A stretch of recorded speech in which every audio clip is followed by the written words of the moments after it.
যার সবক বাদ ইশা বাদ ফজর দুরূদ শরীফ ঠিক মতো পাঠ করো। সবাই সবাই পাঠ করো দুরূদ শরীফ ঠিক মতো। তোমরা হ্যাঁ পাঠ করো। বাদ ইশা বাদ ফজর দুরূদ শরীফ ঠিক মতো পাঠ করবা, পাঁচান পাঁচ জারি করবা। তোমরা তো অনেকে দুরূদ শরীফ পাঠ করো না, এই জন্য সব গাফেল। বাদ ইশা বাদ ফজর দুরূদ শরীফ পাঠ করবা, পাঁচান পাঁচটা জারি করবা, এগুলো লতিফার সবক করবা। আর আমলগুলি সুন্নত মননে করবে, আর সুন্নত প্রচারের চেষ্টা করবে। আর আমাদের কিতাবগুলি সবাই সংগ্রহ, কিতাব তো সবাই তোমরা সংগ্রহ করো না। সংগ্রহ করো না সবাই, সবাই করে না। তুমি একলা করলে কি হবে? অনেকে তো করে না, এখানে সব গাফেল। এই জন্য গাফলতি ধরে। আরে হেদায়েত পাওয়া কঠিন, আবার পেলে ইস্তেকামত থাকতো মৃত্যু পর্যন্ত। আগে যদি পিছলে যাও তাহলে সব শেষ হয়ে গেল, এই জিন্দিগিটা বরবাদ হয়ে গেল। মৃত্যু পর্যন্ত ইস্তেকামত থাকতে হবে। তো জিকির ফিকির না করলে, কিতাবাদি না পড়লে, সুন্নত আমল না করলে থাকবে কেমনে? শয়তান তো বিভ্রান্ত করবে। শয়তান তো কসম করে আসছে, সে বললে ভাবি ইজ্জতি আল্লাহ উগিনুম আজমাইন লা উগিয়ান্নহুম আজমাইন। ইবলিস কসম করছে যে বারেলাই হযরত আবুল বাশার সফিউল্লাহ আলাইহিস ওনার কারণে ইবলিস গুমরা হয়ে গেছে। তো ইবলিস ওনার সমস্ত সন্তানদেরকে গুমরা করে ফেলবে, নাউজুবিল্লাহ। কিন্তু সেটাই হচ্ছে, দেখা যাচ্ছে। মানুষ মুখে মুখে দরবেশ, তো মুখে মুখে দরবেশ চলবে না। মৃত্যু পর্যন্ত ইস্তেকামত থাকতে হবে। এখন ইস্তেকামত থাকে না মানুষ, কিছুদিন করে কিছুদিন করে না, গাফলতি। গাফলতি করলে কিভাবে হবে? ইস্তেকামত থাকতে হবে একদম শুরু থেকে শেষ পর্যন্ত, মৃত্যু পর্যন্ত। বাদ ইশা বাদ ফজর দুরূদ শরীফ মৃত্যু পর্যন্ত পড়তে হবে, পাঁচান পাঁচটা জারি রাখতে হবে, সবকগুলি রীতিমতো করতে হবে। সবগুলো রসমরাজ, রসমরাজ করলে কেমনে হবে? রসমরাজ করলে তো হবে না, হাকিকিভাবে করতে হবে। আর সুন্নতগুলো পালনও করতে হবে, প্রচারও করতে হবে। প্রচার তো তোমরা একজনও করো না, তো কেমনে হবে? কিতাবগুলি সংগ্রহ করতে হবে, আর কিতাবগুলি প্রচার করতে হবে, বিক্রি করতে হবে। কিতাব বিক্রি করতে হবে, সুন্নত দ্রব্য সামগ্রী বিক্রি করতে হবে। আর যারা কাছাকাছি তাদের প্রতিদিন মাহফিল আসতে হবে। এটা তো প্রতিদিনই আসার নিয়ম। এখন তোমাদের যারা দূরবর্তী বলা হয় যে সপ্তাহে 2 দিন কমপক্ষে, আর 2 দিন প্রতিদিনই তো আসা উচিত। 2 দিন আসবে কেন? যদি অলিয়াল্লা হইতেছে আর 2 দিন গুমরা হইতেছে, তাহলে 1 দিন আসা দরকার নাই, তাহলে 1 দিনও দরকার নাই গুমরা হইতে হলে। এখন তো মানুষের নিয়তি তো ঠিক নেই। এখন রসম রেওয়াজ বয়াত হয়, সবাই বয়াত হইলো, সেও রসম রেওয়াজ বয়াত হইল। ওই যে একটা লোক আসছিল অনেক আগে, পুরান শহরে থাকে, এটা এনকার নাকি বড় আলেম। ওটা হলো, এরা দাবি করে লামাজাবি বড় আলেম। সে বয়াতিতে আসছে, আচ্ছা সে জুমা পড়ছে, 2-3 জুমা পড়ছে। একদম বয়াত হবে কেন? আমি জিজ্ঞেস কেন? কেন বয়াতিতে আসছি? হযরত ইসমাইল শহীদ রহমতুল্লাহ, উনি হযরত সাইদ আহমদ বেলুন বয়াত হয়েছেন, এই জন্য আমি বয়াতিতে আসছি। আচ্ছা ঠিক আছে, কয়েকদিন আসা যাওয়া করেন। কয়েকদিন আসা যাওয়া করছে, তাকে আমি জানি তো ওহাবি, বয়াত করতে ফেদনা করবে। তো কয়েকদিন আসা যাওয়া করে পরে আর আসা যাওয়া করেন না, কারণ তারা কিন্তু আমাদের কিন্তু দেখ না, থাকবে কেমনে? ওই জন্য আমি বয়াত করাইনি। কেন এতে গেলেই তো আকিদের সুবিধা না। কারণ আকিদা যদি শুদ্ধ না হয়, সে ইস্তেকামত থাকতে পারবে না কোনোদিন। এটা ওই পুরান শহরে যত ওই ওহাবিদের মানে লামাজবিদের ইয়ে মাদ্রাসা মসজিদ আছে, এটা প্রধান সে সবগুলির। তো আকিদা শুদ্ধ না থাকতে হবে না, আকিদা শুদ্ধ করতে হবে, ইস্তেকামত থাকতে হবে শেষ পর্যন্ত। সে বয়াত হবে কেন? ইসমাইল শহীদ রহমতুল্লাহ উনি বয়াত হয়েছেন, সাইদ আহমদ বেলুন, এই জন্য সে বয়াত হবে। এত খুলুচিতি তো নাই, তার তো খুলুচিতি নাই, সে বয়াত হবে কেন? আরে বয়াত হইতে বলি আল্লাহর জন্য। কে কার কাছে বয়াত হয়েছেন, কেন হয়েছেন, যার যারটা তার তার। ওটা তো হজরত ইসমাইল শহীদ রহমতুল্লাহ, হজরত শাহ আব্দুল আজিজ মহোদয় ওনার বাতিজা। উনি ওই সময় বড় আলেমদের মধ্যে একজন। তাহলে শাহ আব্দুল আজিজ মহোদয় উনি ওনাকে পাঠাচ্ছেন, তুমি মোহিনীকে বয়াত হও, তুমি সাইদ আহমদ বেলুন বয়াত হও।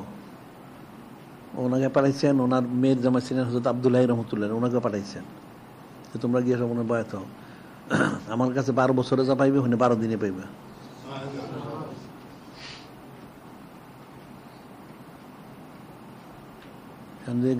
এই উদ্দেশ্য ফায়দা লাভ করতে পারবে না সে। কয়েক দু মাস আসছে, এরপর দিকে আর আসে না, এরপর আমি আর বায়াত করাইনি। অনেকগুলি এরকম খারিজি মারিজি আসছিল। এদের উদ্দেশ্য হলো গায়রুল্লাহ। গায়রুল্লাহ যে উদ্দেশ্য, সে তো কোনোদিন ফায়দা লাভ করতে পারে, তখন থাকতে পারবে না সে। তার নিয়ত বিশুদ্ধ হইতে হবে। তার যে আকীদা শুদ্ধ হয়, হস্তজন থাকে, আর আদব সরব, তার আমল কম করলে সে ইস্তেকামত থাকবে। মানুষ তার একবারে সব আমল করতে পারবে, আকীদার একবারে শুদ্ধ করতে পারবে, হস্তজনটা একবারেই করতে পারবে, আদব সরবত একবারেই করতে পারবে, কিন্তু আমলটা করতে সময়ের ব্যাপার। সেই জন্য বলি, নিয়ত যাদের যা নিয়ত শুধরায় নাও, যে আমি ওলি আল্লাহর জন্য বায়াত হচ্ছি। যদি নিয়ত শুধরাইতে পারো তাহলে ফায়দা লাভ করবো, না ফায়দা লাভ করতে পারবো না।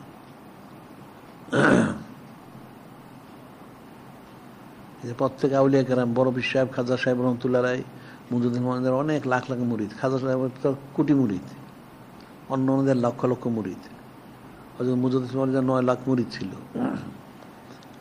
কারণ বড় পীর সাহেবদের লক্ষ লক্ষ মুরিদ, ওনার কোটি কোটি মুরিদ। খলিফা কয়জন, ওনার সিলসিলা কদিন জারি হয়েছে। হ্যাঁ, আকীদা শুদ্ধ হইতে হবে, হস্তজন থাকতে হবে, তারপরে সে।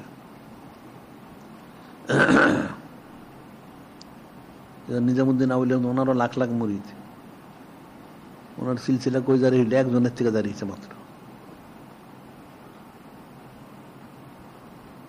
ওনার প্রধান খলিফা গায়েব হয়ে গেছে, নাসিরউদ্দিন চারাকি দেহলভী রহমতুল্লাহ। এরপর আরেকজন আবার উনি প্রধান খলিফা বানাইছেন, আকি সিরাজুল ওসমান আউদাই রহমতুল্লাহ। বিষয়গুলো তো সোজা জিনিস না, মানুষ অলি আল্লাহ হইতে চায়, এমনি অলি আল্লাহ হয়। এই যে নাসিরউদ্দিন চারাকি দেহলভী বড় আলেম, বিশ্বখ্যাত আলেম, ওনার প্রধান খলিফা, অনেক কিছু। উনি সামা শরীফের মাহফিল করতেন, তা মাহফিলে সবসময় থাকতেন, একদিন মাহফিলে নাই। তো মাহফিলের শেষে খাজা নিজামুদ্দিন আউলিয়া রহমতুল্লাহ বললেন যে নাসিরউদ্দিন চারাকি দেহলভী কোথায়? তো ওনার আরেক মুড়ি বল, হুজুর মুখখানি উনি আসছেন, মাহফিলে আসে না? কেন না? তুমি মুরিদ বলতে, হুজুর আমি তো ওখানে ছিলাম, আমি ওনাকে বলেছিলাম যে মাহফিল হচ্ছে সামা শরীফে, আমরা ওখানে যাওয়া দরকার। তো ওনার বক্তব্য হলো এরকম, কিন্তু প্রতিদিনে আসেন, একদিন না আসলে কি হয়? এটা শুনে উনি খুব অসন্তুষ্ট হইলেন। উনি প্রধান খলিফা, উনি যে এই কথা বলেন, তো অন্যরা কি বলবে? তিনি বলেন, ঠিক আছে, হক আমি আজকে ও গোফতা, হক আমি আজকে ও গোফতা, ঠিক আছে, যাও, চালু হয়ে গেছে। সে প্রধান খলিফা, সে যদি সেই কথা বলে, অন্য মানুষ কি বলবে? ওনার সব সলভ হয়ে গেল, নাউজুবিল্লাহ। ওনার খলিফার পাওয়া গেল না। উনি খেলাফত দিচ্ছেন রসম রেওয়াজ, তো ওনাকে যে সমস্ত ন্যায়ামত দেওয়া ছিল, দেওয়ার মতো উপযুক্ত পান নাই, বলে ওনাকে যখন দাফন করা হয়েছে, ওনার কবরে সব দাফন করে দেওয়া হয়েছে। বিষয়টা তো সোজা না।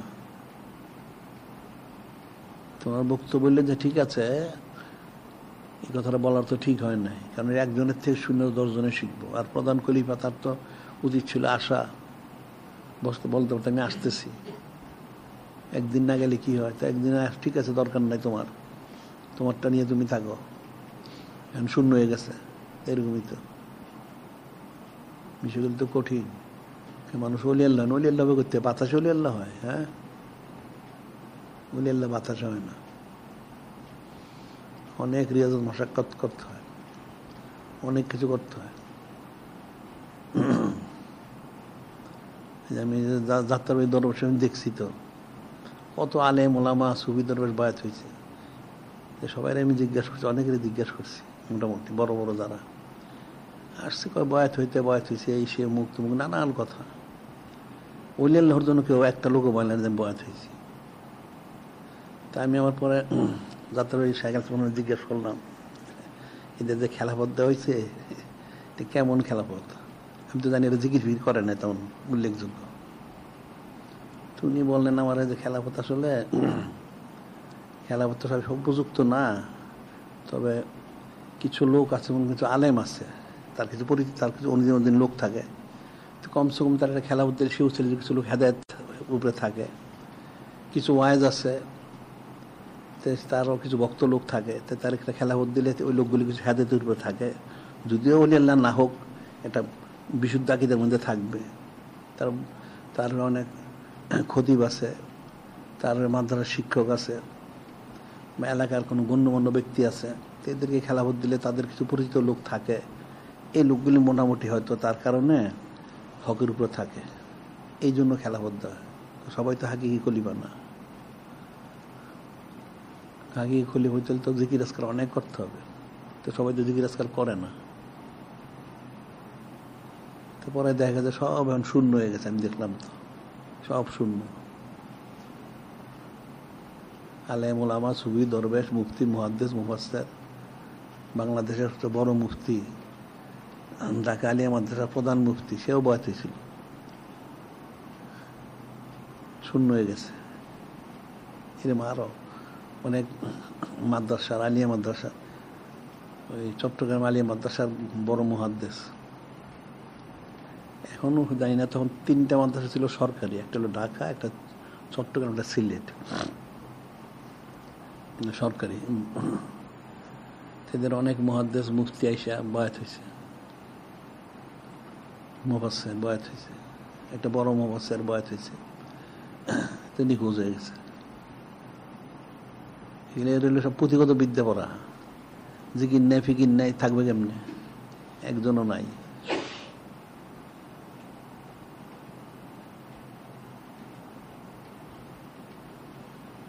বিষয়গুলো তো কঠিন বিষয়। জিকির আজকার না করলে ইস্তেমাত থাকতে পারবে না।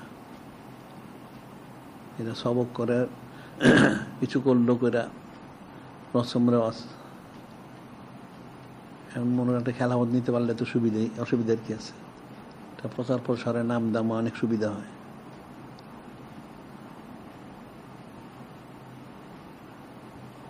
কিন্তু যদি মূল নিসবতটা না থাকে, ওইটা তো থাকে না।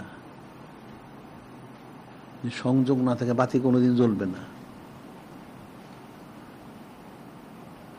বাতি তো জ্বলে না, নিভে গেছে, এখন তাদের সব সিলসিলা শেষ হয়ে গেছে।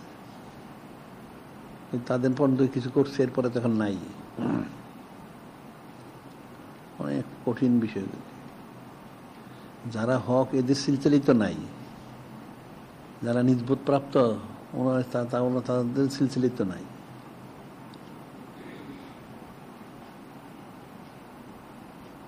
এখন শাহ আব্দুল আজিজ, শাহ উলিয়াল্লাহ মহিউদ্দিন, ওনার বাবা শাহ আব্দুর রহিম মহিউদ্দিন, বড় উলিয়াল্লাহ, ঠিক আছে, ওনার ছেলে, উনিও ছিলেন, নাতি শাহ আব্দুল আজিজ মহিউদ্দিনও ছিলেন। তো নাতির ঘরে যারা ছিলেন, ওনার তো ছেলে ছিল, মেয়ে, ওনার ভাই বাতি যারা ছিল, তারা আলেম ছিল, উলিয়াল্লাহ হইতে পারে না তেমন। অনেকে পরে হিজরত করে গেছে, কিন্তু তাদের সিলসিলার নাই, শেষ। এরপর দিকে পরবর্তী এলেন, ওনার পরিবর্তে এলেন উনি সাইদ আহমদ বিল্লিগির রহমত, উনি আসলেন। এখন উনি আসলেন, উনি একসাথে জাহেদে শহীদ হয়ে গেছেন। ওনার তো আলাউল্লাহরা যারা কেউ সেরকম উপযুক্ত হয় নাই, অল্প বয়স ছিল। এখন ওনার থেকে যারা খলিফা হয়েছেন কয়েকজন, এখন ওই যে নূর মোহাম্মদ নিজামী রহমত, ওনার মাধ্যমে সিলসিলা জারি আছে। আরো 2 জন ছিলেন, ওনারা তো উল্লেখযোগ্য নাই। এখন এরপরে পরবর্তী খলিফা আসলেন, ফুরফির সাহেব রহমতুল্লাহ আলাইহি।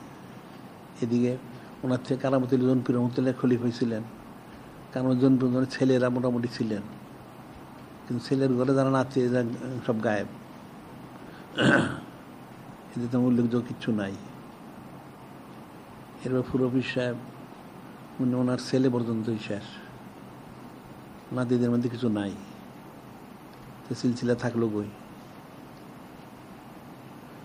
আর পুরুষ খেলাফত দিচ্ছেন নেসারউদ্দিন রহমতুল্লাহ, উনি ওনার পর্যন্ত শেষ। ওনার ছেলে কিছু হাসিল করতে পারেন না। গদিন হুসেন আর খলিফা, বুঝলা, এটা মুস্ত রাখবা। খলিফা হইল খেলাফত প্রাপ্ত, কোশেষ করে রিয়াজত মাশাকাত করে যে খেলাফত হাসিল করে, সবক শেষ করে, সেই হলো খলিফা। আর গদিন হুসেন হইল, এখন পীর সাহেবের অনুপস্থিতি একজন বসতে হবে, একজনে বসাই দিল গদিন হুসেন। এদেরকে সবাই এইগুলো খেলাফত দিয়েছে মুরিদরা, গদিন হুসেন করছে, চলবে কেন? এরপর অন্যান্য যা আছে সবগুলি সিলসিলা এরকম হয়েছে। যিনি মূল পীর সাহেব থাকে ওনার উচিত ওনার আলাদেরকে শক্ত তালিম দেওয়া, অন্য লোকের চেয়ে বেশি তালিম দেওয়া উচিত, তাইলে সিলসিলা থাকবে না। সিলসিলা থাকবে কেমনে? শক্ত তালিম দেওয়া উচিত, বেশি বেশি জিকির করানো উচিত, অনেক জিকির করানো উচিত। কিন্তু ওনারা জিকির করে না, হয়তো মনে করছেন যে করবে, অসুবিধার কি আস্তে আস্তে হয়ে যাবে, কিন্তু হয় নাই তো। শয়তান তো পিছনে লাগা থাকেই, যার জন্য এখন তো হক সিলসিলা পাওয়া মুশকিল, সেম তো নাই। গদিনসীন আছে, এই জন্য ইয়ের আফতাবুজ্জামান পাঞ্জাবি সিলসিলা মুক্তর শরীফ যে লেখছে মুতি মোহাম্মদ আফতাবি, ওনার বাবা, তিনি মোটামুটি ছিলেন এক অবস্থায়। এখন মুতি মোহাম্মদ আফতাবি এসে অর্ধেক হয়ে গেছে, ছেলেরা শূন্য হয়ে গেছে। এরকম সব সিলসিলাগুলি দেখা যায়। যেমন যে আসানুল্লাহ সাহেব মুশরিকুল্লাহ, ওই লোকটা উনি ভালোই ছিলেন, কিন্তু ওনার পরে দেখা যায় যে নাই।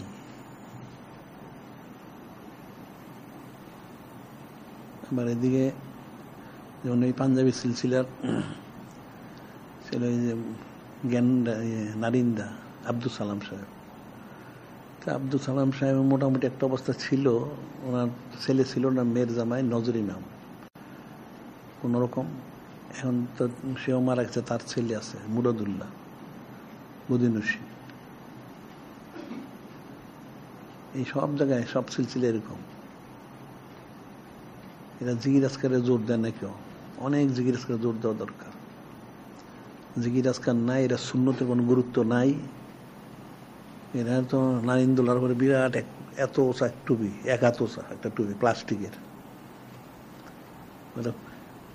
খেলাপথ যারা দেয় তার একটা এক হাত টুপি, একটা লম্বা টুপি, এক হাত লম্বা টুপিটা, যদিও গোল, জালি জালি প্লাস্টিকের টুপি, সুন্নতি টুপি না। কোথাও সুন্নত না, কোনোটাই সুন্নত না। দেখ সিলসিলা থাকবে কেমনে? সিলসিলা থাকার তো কথা না।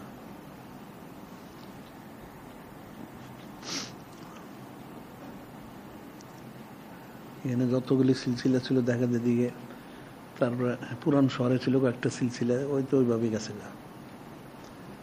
পুরান শহরে একটা লোক ছিল পাঞ্জাবি, পাকিস্তান আমলে, পাঞ্জাবি পীর সাহেব। লোকটা আমল ভালোই ছিল, সুন্নতে আমল ছিল, সবাই ছিল, কিন্তু পরে তারপর আর কেউ নাই। ওটা পরে আমরা খোঁজ খবর নিয়েছিলাম, পরে আসলে তার কি ঘর সংসার ছিল কি বা ছিল না সেটা জানা যায় না, কিছুই নেই। পরে লোকটা পাক্কা ছবি ছিল, তার চোখেটা ছিল সুন্নতি চোখে, একদম পুরো ওইরকম করতে, সব সুন্নতি লেবাস সব ছিল, পাঞ্জাবি সিলসিলা।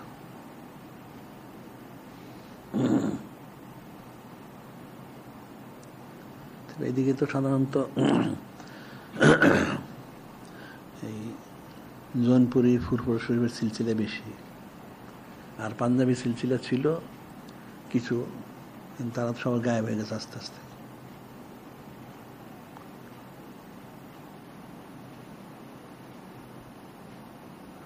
এখানে আবার শাহবাগে একজন ছিল, পাকিস্তান হলে মারা গেছে, বলতো সে লোকের বয়স 150 বছর বয়স, 150 বছর হায়াত পেয়েছিল। তারা বলতো পরিবাগের শাহ সাহেব, কিন্তু তারপরে কেউ নাই। এখন তো কেউ জিকির ফিকির কোনো গুরুত্ব দেয় না। জিকির আজকার না করলে, অন্তর যে ইসলাম না হয়, নিজবত না হলে থাকবে কেমনে? সেটা থাকতে পারবে না। তো এমনি পুরো হিসেবে তো বাহ্যিক অনেক খলিফা ছিল, অনেক খলিফা। যেমন যে সতর আব্দুল খালেক সাহেব, তো ওনার পর্যন্ত শেষ। তারপরে যে ডক্টর শহীদুল্লাহ সাহেব, উনিও খলিফা, ওনার পর্যন্ত শেষ। তারপরে এখানে আবার সোনাগান্ধার পীর সাহেব ছিল। সোনাগান্ধার পীর সাহেব শেষের দিকে বয়াত হয়েছে, তারপরে খেলাফত পাইছে, তো ওনার পন্থী শেষ।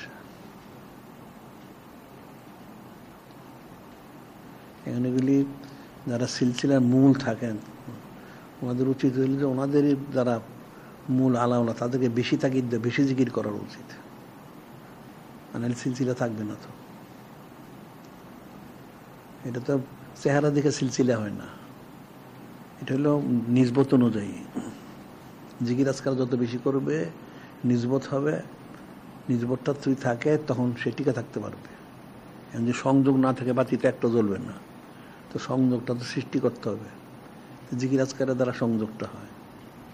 মানুষ জিকির আজকার করে না, দুরূদ শরীফ পড়ে না, পাঁচান পাঁচ করতে কেমনে হবে?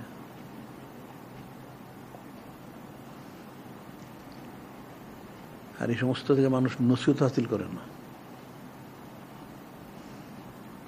তাই জন্য চামড়া ছাড়া না, চামড়া ছাড়া তো কিছুই নাই, সে তো আসলে খলিফাই না। এদের ইসাক সাহেব এসে এরা তো সে ওই যে যার খলিফা দাবি করে তারা তো বলছে যে তারা তো খেলাফত দেয় নাই, তারা খলিফা দাবি করে। আর এদের যে সিলসিলা তো গলত, দেওবন্দি সিলসিলা, দেওবন্দি সিলসিলা মূলই গণ্ডগোল। আর তাদের মূল হইল রশিদ আহমদ গাঙ্গুহি। তো রশিদ আহমদ গাঙ্গুহি তারা কে দিয়ে শুদ্ধ না, তো এদের সিলসিলা থাকবে কোথেকে? ওইগুলো রসম রেওয়াজ আছে, গদি নসিদ।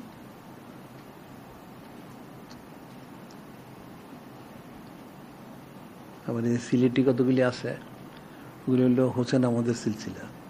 ওই বেলার নিজেরই কিছু আসিল না, হ্যাঁ দোহাই দিত, হ্যাঁ আওলাদুর রসুল, সে মদিনা শরীফ পড়াশোনা করছে, এটাই তার দোহাই, আর কিছু নাই। তার ছেলেটা ছিল আসাদ মাদানি, এর মনে একটা নাতি আছে, নাতির নাম জানি কি আর একটা। আসাদ মাদানি ছিল কংগ্রেসের বড় গুন্ডা, তার ছেলে গদি নসিব কংগ্রেসের গুন্ডা। বুঝতে পারলা? তো মানুষ জানে না। আবার এই যে বাইতুল শরীফে আব্দুল জব্বার সাহেব ছিল, আব্দুল জব্বার সাহেব দুই দিক থেকে খেলাফত পেয়েছে, একটা পূর্ব শরীফ থেকে আর একটা পাঞ্জাবি সিলসিলা খেলাফত পেয়েছে। তার ছেলে পেলে তো উপযুক্ত না, একজনের জামাত করে মারা গেছে একটা ছেলে, এরপর খেলাফত দিল একজনের, খেলাফত তো দেয় নাই, গদি নসীন করছে।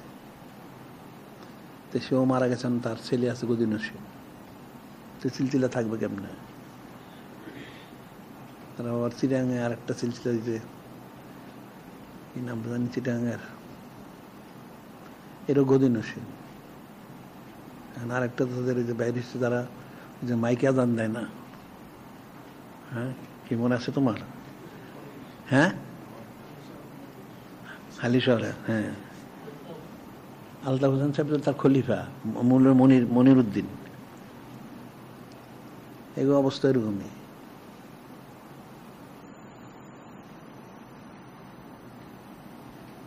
কেউ তো সিলসিলা ধরে রাখে না, যে কোশিশ করে হয় সে হয় ঠিকই, পরিশ্রম করে হয় ঠিকই, কিন্তু ধরে রাখতে হবে। যারা আল্লাহ থাকে তাদেরকে তালিম দেয় না, বাস এর গায়েব হয়ে যায়। আলতাফ হোসেন হইল খলিফা, আর জায়গায় মুর্জির ইমাম, তিনপুল মুর্জির ইমাম ছিল, সেই মাইকের বিরুদ্ধে বেশি করত। তার বেলার আর এক আজগবি, নার নূরকে পোড়ায় দেয়, নার নূরকে পোড়ায় দেয়, উল্টা কথা। মানে মাইকে কোরআন শরীফ তেলাওয়াত করলে, আজান দিলে এটা এই মাইকে এটা পোড়ায় ফেলায়। তো নূরকে উনি যদি নার পোড়াইতে পারে উল্টা শরীফ, আর যে পোড়াই ফেলায় তো বেরোয় কেমন? এটা হলো থানবীর ফতন, ইঞ্জেকশন দিলে ভিতরে গিয়ে মিশা যায়, তার ফতন হলো এরকম। নূরকে নার কোন জ্বালাইতে পারে, নূরই তো নারকে জ্বালাই দিব। এমনি তো অনেক ফেতনা ঠেতনা হয়েছে তার, এরপরে মারা গেছে, তার সে উল্লেখযোগ্য তো কেমন কেউ নাই। এটাই হালিশহর ওনারা এই কাজটা করছে শুধু, হাফিজ মনির উদ্দিন সাহেব। তারপরে চিরাং আমরা দেখছি আর অনেক সিলসিলা ছিল, মাহফিল খুশির দিকে, চিরাং চকরিয়া কক্সবাজারের দিকে ওই আরকানি সিলসিলা, কিছু আজমগরি সিলসিলা, কিন্তু এখন তাদের তো নাই কেউ।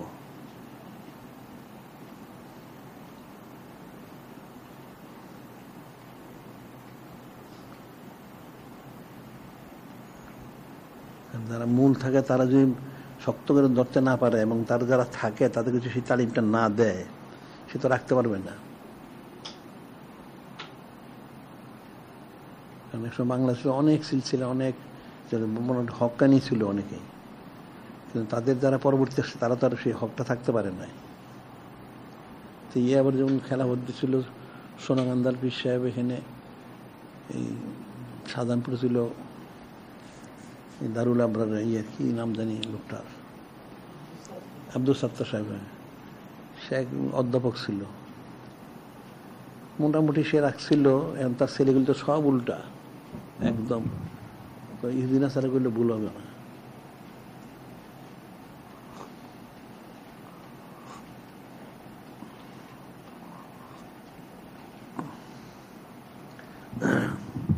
সেটা তো ছেলেদেরকে তালিম দেয় নাই, অনেক এদিক সেদিক পড়াশোনা করাইছে, করে গেছে উল্টো হইয়া। যেমন আনসার আলী তো নিজেই গুমরা, তার ছেলেদের পড়াই লইছে আরব দেশ থেকে, মক্কা মদিনা পড়াই লইছে। এটা হচ্ছে কাটটা একটা ওহাবি, এটা আকীদা কুফরি। এটা সিলসিলা থাকবে কোত্থেকে? সিলসিলা নাই, এরকম। এটা কিছু দুনিয়াবি পড়াশোনা করায়, আবার কেউ আছে মনে করে মক্কা মদিনা রাষ্ট্র বড় আলেম হয়ে যায় কাটটা ওহাবি, ওরা তাসবি মানে না, তার সিলসিলা থাকবে কোত্থেকে? ওটা তো লতিফাই স্বীকার করে না, নাউজুবিল্লাহ।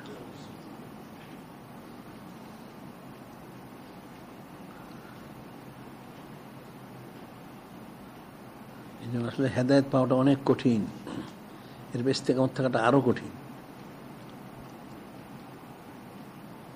এদের হক সিলসিলা হওয়ার পরে তারা থাকতে পারলো না।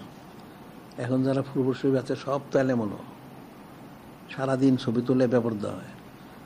আর এদের হলো হিন্দু দেশে দেওয়া ধরম মহরম।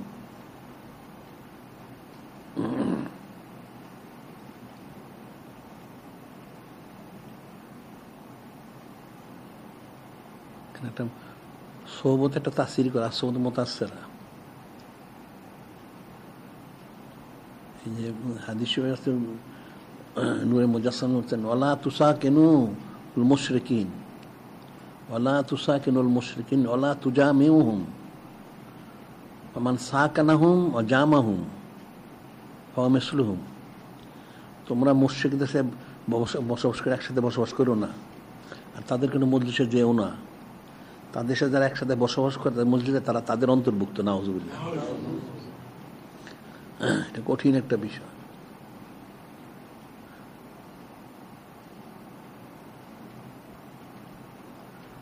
কারণ প্রতিবেশী পরিবেশ যেরকম আশেপাশে একটু কঠিন, তাতে বেঁচে থাকা কঠিন। কাফেরদের দেশে যারা থাকে, এদেরা কাফের কুফরির থেকে বাঁচাতে কঠিন। এটা যতই কিছু বলুক, ইচ্ছা অনিচ্ছায় কিছু কুফরি তারা করে।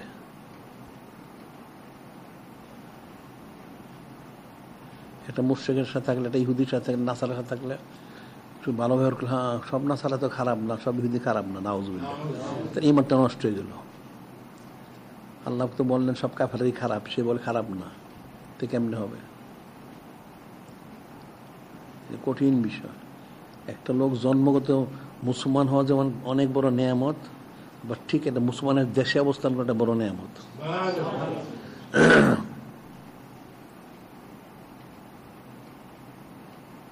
কাফের পরিবেশে থাকলে তো ইমান নষ্ট করা, রক্ষা করা কঠিন।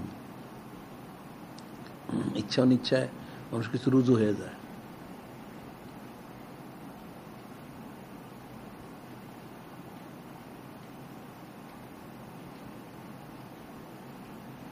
সাইদুনা ফারুক ওনার জীবনী মোবারকেতে আসছে,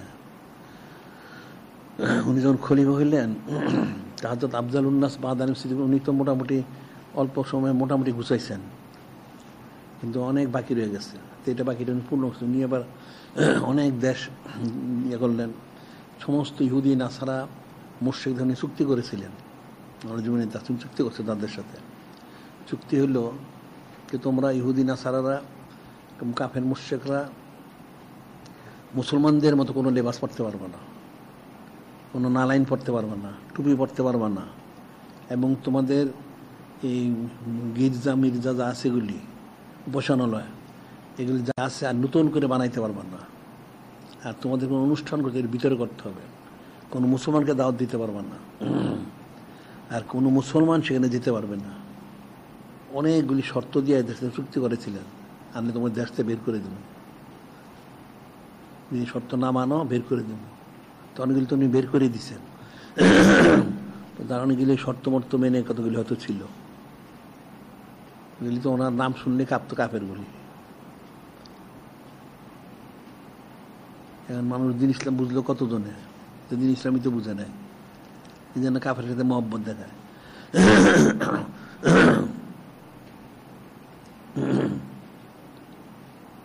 মানুষ ইতিহাস জানেন না, ভূগোল জানে না, কোরআন শরীফ জানে না, সুন্নাহ শরীফ জানে, কোনোটাই জানেন না।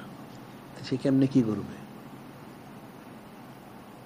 যে নূরে মুজাসসাম হাবিবুল্লাহ হুজুর পাক সাল্লাল্লাহু আলাইহি উনি দিয়ে গেলেন, কি দিয়ে গেলেন এটি তো জানে না। কোরআন শরীফের শুরুর থেকেই তো কাফেরদের বিরুদ্ধে শেষ পর্যন্ত।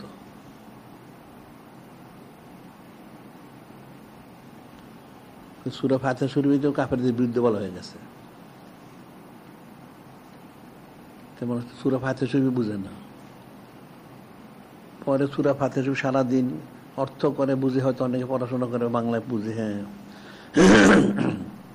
সরল পথ চাইতে হবে, যারা গজবপ্রাপ্ত বিভ্রান্ত তাদের থেকে পানা চাইতে হবে, সে বাজে এই পর্যন্ত তার শেষ। আবার ওই গজবপ্রাপ্ত বিভ্রান্তগুলির সাথে গিয়ে মহব্বত করে, নাউযুবিল্লাহ। এই জন্য মুসলমানরা নানান ভাবে পর্যদুস্ত। এই যে মুসলমানদের সমস্ত ক্ষমতা গিলি গেল গিয়া, মুসলমান সারা পৃথিবীর মালিক, সেই আমেরিকা বলো, ইংল্যান্ড বলো, ইউরোপ বলো বা যা আছে সবটারই মালিক ছিলেন মুসলমানরা। এই কাফেররা ইতিহাস বলতে চুপাই ফেলাইছে। মালিকানা গেল কেন? মালিকানা গেছে কাফের মহব্বত করতে গিয়া, কাফের বিশ্বাস করছে, কাফের দোকা দিছে।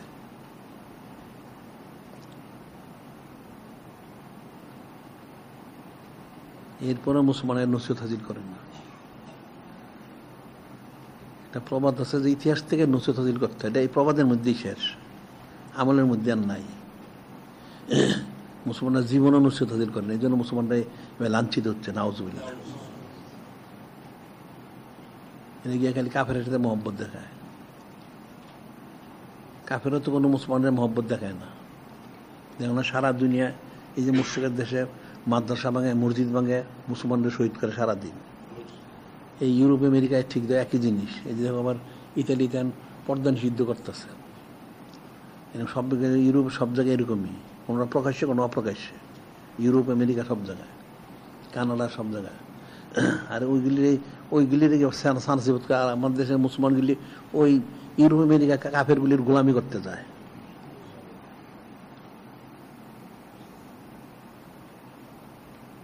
কাফের গোলামি করতে যায়, ইমানদার থাকবে কেমনে?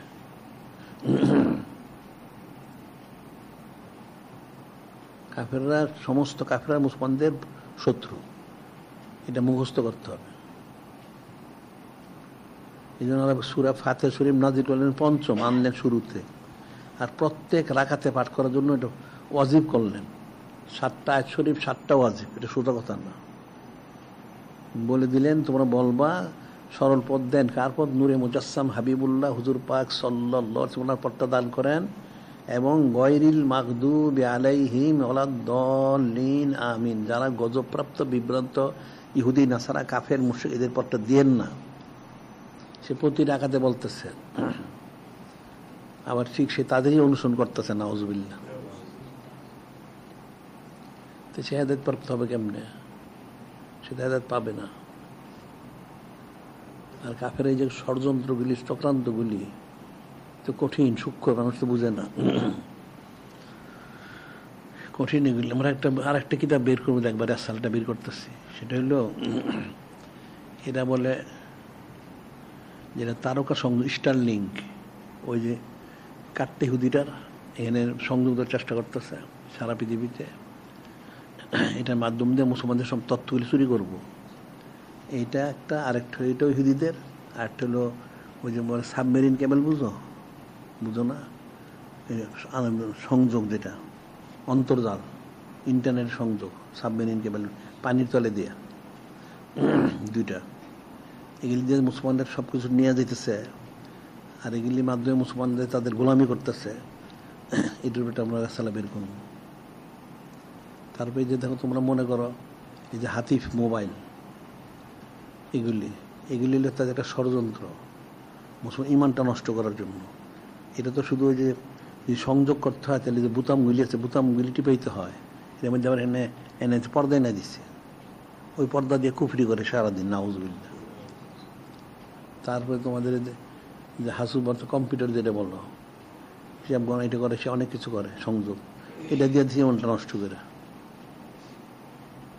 এগুলি তো মুসলমানরা বানাইতে পারে, কাফের টেনশন করে কেন? তাইলে তো এগুলি হয় না। যে আমরা সিরাতুল মুস্তাকিম, এটার মধ্যে কোনো হারাম কিছু নাই, কোনো ছবি নেই, কোনো ব্যাপারটা নাই, এর মধ্যে সব করা যায়। এদের যেগুলি আছে এই যোগাযোগ মাধ্যমগুলি, সবগুলির মধ্যে কুফরিতে ভরা। এগুলি উদ্দেশ্যমূলক মুসলমানদের ইমান নষ্ট করা, কিন্তু মুসলমান তো এগুলি বুঝেই না। কিন্তু মুসলমানরাই তৈরি করতে পারে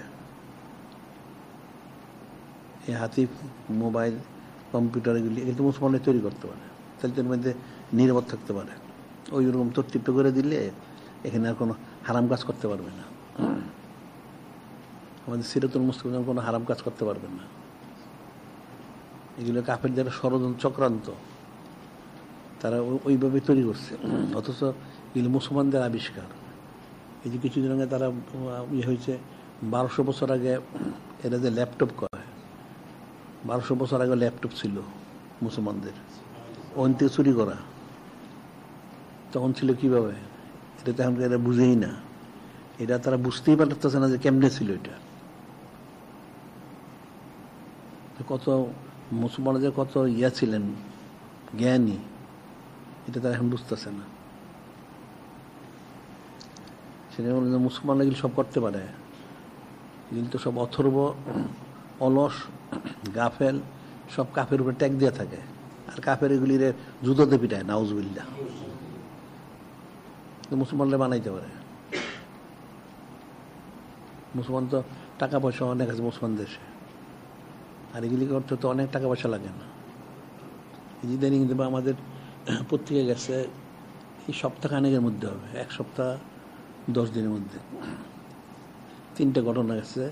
আমাদের দেশে 3 জায়গায় 3 জনে 3টা বিমান তৈরি করছে এবং আকাশে উড়াইছ। একটা হলো 10ম শ্রেণীর ছাত্র, এরকম খুব বেশি বয়স না, অল্প বয়স, 20-30 বছর। আর একটা লোক তেমন শিক্ষিত না, সে কেমনে বানাই ফেলছে। এটা তো আমাদের দেশে সবাই করতে পারে, এদের সুযোগ দিলে। তাদের কাফের একটা আমার নিতে হয় না, কাফের এর ভিতরে কুফরিটা দিয়ে রাখে, এগুলো তো মুসলমানরা জানেও না। যেমন একটা ঘটনা, সেটা হলো এই যে রাশিয়াটা টুকরা টুকরো হয়ে গেল, মানুষ ইতিহাস জানে না। এই রাশিয়াটা তো কাঠটা, এটা হলো সবচেয়ে বড় দিন ইসলাম বিদ্বেষী, এবং এই কাফেরটাই প্রথম কোরআন শরীফ পড়াইছে, নাউজুবিল্লাহ। এই রাশিয়াটা এটাই প্রথম কোরআন শরীফ পড়ায়, এই কোরআন শরীফ পড়াগুলি সব নিয়ে ইস্তেঞ্জাখানে ফেলাইছে, নাউজুবিল্লাহ। এই কাফেরটার দেশে সে যেখানেই থাকুক সারা দেশের মধ্যে, তাদের বিরুদ্ধে কিছু বললেই পরের দিন সকালবেলা লোক এসে তারা গ্রেপ্তার করে ধরে নিয়ে যায়, নিয়ে তার কাপড়টা দিয়ে যায়, তার নিয়ে ফাঁসি দিয়ে দেয়। এখন সবাই চিন্তা করে যে ব্যাপারটা কি, সেই গ্রামে গঞ্জে এখানে সেখানে তার বিরুদ্ধে ঘরের ভিতরে বলে, তারপর সে ধরে নেয়। কেমনে নেয় এটা, কোনো তার হিসাব মিলিতে পারতেছিল না। পরে দেখা গেল কি, এদের শর্ত ছিল যে কোনো দ্রব্য সামগ্রী কিনতে হলে, মাল সামান কিনতে, তাতে কিনতে হবে। প্রত্যেকটার মধ্যে তারা ওই যে বসাই দিত, ওয়্যারলেস বসাই দিত। একটা চৌকি কিনলে, খাট কিনলে তার কোনার মধ্যে, একটা আলমারি কিনলে তার মধ্যে, বা যে কোনো একটা জিনিস কিনলে যেটা মোটামুটি ঘরে রাখে মানুষ, এরকম একটা চেয়ার কিনলে, টেবিল কিনলে ওটার মধ্যে বসাই দিত। এখন সে চেয়ার টেবিলে বসে সে চকিতে শুয়ে শুয়ে বলতেছে তার বিরুদ্ধে, তো এটা সংবাদ পৌঁছতেছে, তারা ওটা ধরে কোথেকে আসছে, ওটা সকালবেলায় সেটা ধরে নিয়ে ফাঁসি দিয়ে দেয়। পরে মুসলমান বুঝতে পারছে, পরে তো এটা টুকরা টুকরো হয়ে গেছে, এখন তার এটা নাই। তেমন বলার উদ্দেশ্য হচ্ছে যে কাফেররা কীভাবে মুসলমানদেরকে ইয়ে করে, জুলুমটা করে। তো এগুলো ঠিক সেইটাই এরকম জুলুম। এই হাতিব বলো, এই যা আছে কম্পিউটারগুলো বলি, সব এটা এরকমই। মুসলমানদের মধ্যে অনেক ফায়দা, হ্যাঁ ফায়দা ঠিকই আছে, এটা মুসলমানদের করা উচিত ছিল। এটা হলো ওই যে ইয়ের মতো আর কি। কোরআন সাল্লাল্লাহু আলাইহি ওয়াসাল্লাম বলছেন ইয়াসআলুনাকা আনিল খামরিল মাইসির কুল ফীহিমা ইসমুন কাবীরুন মানাফিউ লিন-নাস ইসমুহুমা আকবারু মিন নাফিহিমা। আল্লাহ বলতেছেন আপনাকে জিজ্ঞাসা করে শরাব আর জুয়া সম্পর্কে, আপনি বলে দেন শরাব আর জুয়ার মধ্যে ফায়দা আছে, ঠিকই আছে, শরাব খেলে মোটা হয়, জুয়া খেলে টাকা পাওয়া যায়, কিন্তু ইসমুহুমা আকবারু মিন নাফিহিমা, যতটুকু ফায়দার যে গুণাটা বেশি। নিজেগুলি যে ব্যবহার করে মানুষ যত ফায়দা আছে তার গুণাটা বেশি হয়। এই যে তারা হাতি ব্যবহার করে, এটা পর্দা আছে, এবারে কথা করে 2 মিনিট 4 মিনিট হারাম কাজ করতে পুরাটাই নাউজুবিল্লাহ। তাদের ষড়যন্ত্র চক্রান্ত, তাদের মুসলমানে বানানো উচিত ছিল, তো মুসলমান থেকে কোনো গুরুত্বই বোঝে না। কিন্তু কাফেররা ঠিকই এই আকাশের পথে যে তারা উপগ্রহগুলি পাঠায় উপরে আকাশের যত ইয়েগুলি ওইটা তারা নিয়ন্ত্রণ করে, আবার ঠিক এই পানির তল দিয়া ওইটা দিয়া এখানে নিয়ন্ত্রণ করে। কিন্তু মুসলমান হাতে কিছুই নেই, অথচ মুসলমানদের তাদের চেয়ে বেশি পয়সা, তারা ইচ্ছে ওইটা করতে পারতো, আলাদা একটু করে নিলেই হয়। এখন তো যে মুশরিক এই আমেরিকার থেকে বাঁচার জন্য ওই মুশরিকটায়, তারপরে চীন, জাপান, রাশিয়া, তারা আবার তাদের আলাদা করছে যে তারা অনুগতিতে না হয়। তো মুসলমানও তো করতে পারে, তাইলে তো আর তারা আমাদের এই তথ্যগুলি নিতে পারে না, তাদের তোয়াজ করতে হয় না। কিন্তু মুসলমানরা বুঝেই না এগুলি, ওইটা ছাপাময় করে বাকিগুলি ছাপাময় আস্তে আস্তে।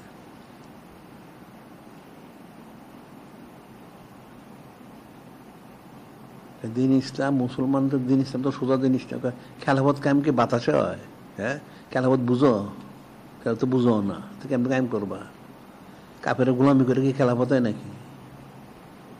খেলাফত কায়েম করবো ওই যেমন কইলে শুনতে খারাপ শোনা যায়, আমরা দোয়া করি সবসময় গাজাবাসী, কিন্তু এরা জেহাদ করে কি প্যান্ট শার্ট পিন দেয় না, আউযুবিল্লাহ। আমরা চিঠি পাঠাইছিলাম অনেকগুলি, তারগুলি বাদ দিয়ে সুন্নতি লেবাস পর, কাফের পিন্দা কাফের এসে জেহাদ করো। এই জন্য তো এরকম হয়। ইরানে দেখো না কতগুলি উড়াই দিছে, এদের থেকে কিনে এর মধ্যে ডুবাইছে, বিষ দিয়ে দিছে, এদের তো বুঝেই না এগুলি। নিজের দেশে বানাই নিতে হয়। আমার দেশে তো যুদ্ধ জাহাজ বানায়, তো যুদ্ধ বিমানও বানানো যায়, এগুলিও বানানো যায়, তো কাফের চানস কেন? তেল থেকে যায়। আসলে তো বুঝেই না এগুলি।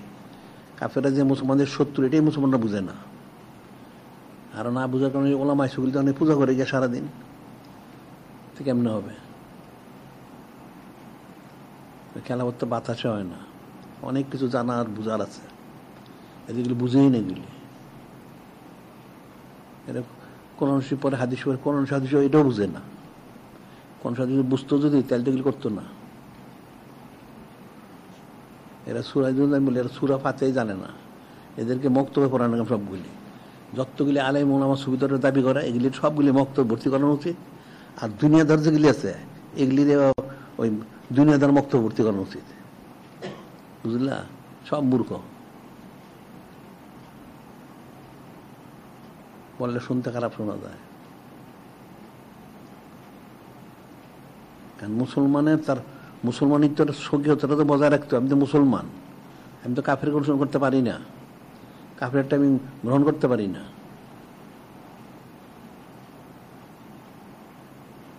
যে নূরে মুজাসসাম বলেন যে আখিরুল মুশরিকিন জাজিরাতুল আরব, এরকম অনেকগুলি হাদিস শরীফ আছে। মুশরিকগুলির কাফেরগুলি ইহুদি নাসারাদেরকে জাজিরাতুল আরব বের করে দাও, এটা তো মুসলমানরা জানে না। এগুলি হাদিস শরীফে আছে। এখন ওই ওলামায়ে সুগুলিগুলি পড়েও না, পড়লে বুঝেও না, আর কোরআন সুবিধা সব রয়ে গেছে। এখন ওই কাফেরগুলি হাদিস শরীফগুলি কয় এটা মওযু, তাহলে কোরআন শরীফটা মওযু, তাহলে হয়ে যায়। তো কাফের হয়ে যা, যে কোন মৌজুকে ফতোয়া দিয়া কাফের হয়ে যা, নাউজুবিল্লাহ। এই জন্য হেদায়েত পাওয়া কঠিন, ইস্তেকামত থাকা আরো কঠিন। ইবলিস নানানভাবে অসুস্থতা দেয়। অসুস্থতা একটা পদ নেই, ইবলিস সমস্ত পদগুলি তার আয়ত্তে আছে। 6 লক্ষ বছর বন্দি করলো, সমস্ত ফেরেশতার মধ্যে মুআল্লিম শিক্ষক ছিল, তো শয়তান এটা তো কম শিখে নাই। যে ইমাম ফখরুদ্দিন রাজিকের মানতেকের বিরাট ইমাম উল্টে ফেলেছিল আসমান জমিন। হ্যাঁ, উল্টে তখন জাহান্নামে দিতে দিল চার একটু হলে। হ্যাঁ, বহাস করবো, করলো না বহাস।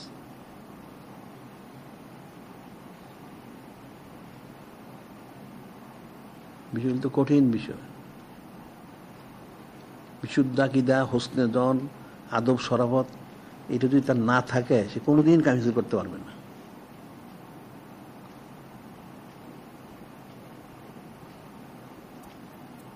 এখন তোমাদের বাদে সব পাঠ করা ফরজাইন মনে রাখবা, পাঁচান পাঁচটা করা ফরজাইন, এটা মনে রাখবা। আর আমলগুলি সব শূন্য এটা ফরজাইন, এটা মনে রাখবা।